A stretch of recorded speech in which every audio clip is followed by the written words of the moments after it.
Nous sommes au téléphone avec Alain Charret, chercheur associé au Centre français de recherche sur le renseignement. Monsieur Charret, bonsoir, merci d'être avec nous.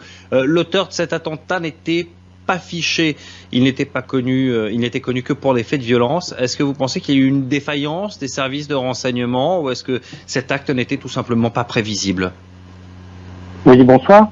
Non, mais effectivement, si cette personne était absolument inconnue des services de renseignement, s'il n'était pas un habitué de la mouvance radicale, il ne pouvait pas être connu par les services de renseignement et donc ce n'est pas à ce moment-là une faille ou un échec des services de renseignement. Ce genre d'individu est quasiment impossible à détecter et malheureusement quoi.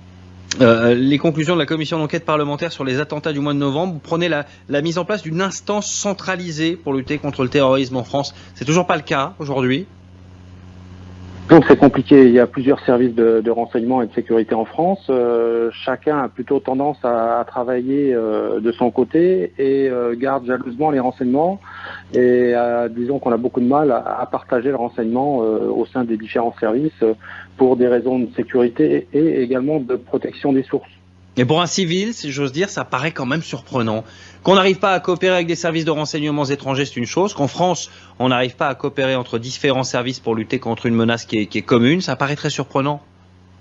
Oui, malheureusement, c'est souvent le cas et c'est souvent une guerre des clochers, une guerre des chefs qui veulent garder jalousement l'information pour être le premier sur l'affaire et souvent au détriment du côté opérationnel. Et il est vrai qu'un service qui centraliserait l'ensemble serait sûrement une bonne idée.